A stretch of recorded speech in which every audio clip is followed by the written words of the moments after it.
Hey, how's it going? It's Danny. Hope you're doing well today. This is Mostly Grounded 6, my sixth video, talking about bipolar disorder. Excited to be with you again today, recording this and sharing my experience living with bipolar for about 40 years now. Today I pulled a topic off of Facebook. I found a site or a person with a site called Mind PCS. His first sentence is sometimes bipolar disorder can leave you wondering which version of yourself is the real you. I thought that was a really kind of interesting, stimulating topic. Which version of myself is the real me? Um, I am a complex person, like probably everyone who's watching this video, especially folks with bipolar. We tend to not just be manic and depressive, but really to have a lot of different layers of who we are, personality. There's many layers to my depression. There's many layers to my mania. And again, as I've said in other videos, fortunately, knock on wood, this is a wood table this computer is sitting on. I don't really get manic like true mania because I'm on meds. I'm medicated, which is great. For me, as someone who's bipolar, I recognize the value and the inherent necessity for me to be on medication to control my bipolar disorder. The highs aren't so high and the lows aren't so low, as my old shrink used to say.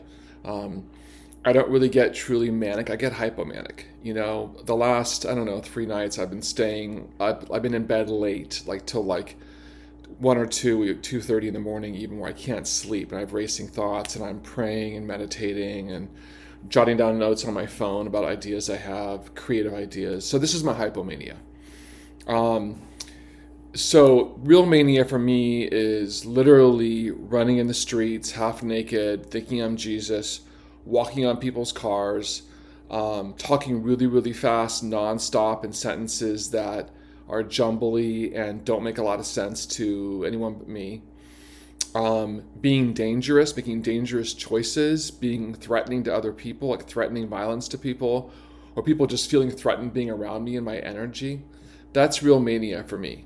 The depression is a little bit more prevalent for me, I think. And I think that for this bipolar person, the version that's the real me, the version of myself that's the real me, is probably who I am right now, which is pretty stable. I got only about 5 hours of sleep last night, which is not sufficient, as you probably know if you're bipolar, if you love somebody who's bipolar, or care about somebody who's bipolar.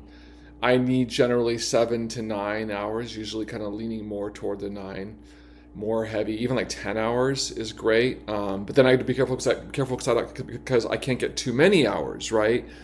So, as you probably know, if you're bipolar, that sometimes too much sleep can also be a trigger for, in my case, depression. I'm inactive, I'm passive, I'm low energy, I'm overwhelmed by all the things I need to get done. I keep a running list. I use AI to help me track all the things I want to do. A lot of it for my business, for this business, which is Danny B. Zemer, to get people to subscribe to my course, my free email course, and then hopefully I'll attract them to my newsletter, my monthly newsletter. But there's a lot of other pieces to that, and there's other writing, there's creative writing that I'm doing, projects. And so coming back to the question, kind of reeling it back in, right? Here I am reeling it back in like a fishing pole. Whoop, we're going fishing. We're fishing for focus, and we're fishing for commitment and communication around what's the topic of this video, which is which version of myself is the real me. And it's a complicated question, and it's a complicated answer. The short answer is it's all the real me. The hypomania, where I don't sleep and I have racing thoughts, and I'm jotting down notes manically, you could say, on my phone or on my computer. Sometimes I actually get out of bed and I sit on the computer and write things down at 2 in the morning, 3 in the morning. But also, the real me is the me who is sleep deprived and depressed and low energy and feeling hopeless, feeling overwhelmed. These are feelings I've felt in the last week, probably in the last 3 or 4 days even, where I feel like things are futile, that my journey, my path that I'm on is not going anywhere. I'm not making enough money. I'm getting ready, just sharing some personal information with you. I'm getting ready to go back to driving for Uber as a part-time like side hustle to do on the weekends because my job is great. I'm happy with my corporate job, but I'm not making enough money at my corporate job. And this was something I anticipated happening, the not making enough money when I took the job 2.5 years ago. And so that's what's happening now. We're financially needing more income. And so I am going to be driving Uber, which I don't hate, but I also don't love. I'd rather have my time to use my time for personal stuff or working on my creative visions and things. But again, I realize I'm dancing all over the place here with the topic of the video. Is probably just because of sleep deprivation is probably part of it. But, the part of me that's the real me is all of me. I'm bipolar. And some days are really, really hard. Some days just flow. Some days I get up, I have my list of things to do for that day, and I follow that list. I also use an app on my phone called Todoist, which I use a free version of that, just a running to-do list.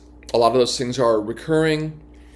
Some of those things I write at 2 in the morning on my phone, kind of with a frantic mind of ideas that things need to get done, projects or whatever need to get done. And I generally, probably about 60-70% of the time, follow that list of things. Sometimes I check things off because I just didn't want to do them, but I check them off anyway. So that's part of the real me. Part of the real me is a guy who's organized and follows lists and checks things off of lists. But part of me is also a guy who is sleep deprived at times and takes a nap in the afternoon and usually pays a price for that. Usually there is not as good of sleep that evening. I have a harder time falling asleep. I have a harder time staying asleep. And naps just generally aren't great for me at any time of the day. I kind of have a mind fuck rule I give myself, which is before noon, it's okay. But the reality is it's a mind fuck because the truth is even before noon, the naps screw up my regular sleep schedule, which is so important. Who I really am as a bipolar person is a guy who is really trying his best to be a functioning member of society, to contribute to society, to give back to people who are struggling, particularly those who are bipolar, who are struggling and having a hard time and feeling disconnected, feeling like an outcast, feeling hopeless, because I've been there. And the reality is I'll be there again. I write about this in my book. That, everything is temporary. Everything is always changing. Things are always flowing and moving. And like right now I feel pretty good. I'll probably get some stuff done later this afternoon when I get off of work. It's a journey, man. It's not a destination. It's so cliche, but it's the truth. Who I really am as a bipolar person is I'm complex, I'm layered, and I am perfect, imperfectly perfect. I was born broken, and that's part of my perfection, just like you. I hope this video helps. I hope my series of video helps if you're watching the whole series, and I really encourage you to subscribe to my free email course. What have you got to lose? It's some really cool, interesting information about navigating this bipolar disorder thing that we've got, or thing that somebody has in your life that you care about. Hope you're well, stay strong, and thank you for watching Mostly Grounded. Take care. Peace.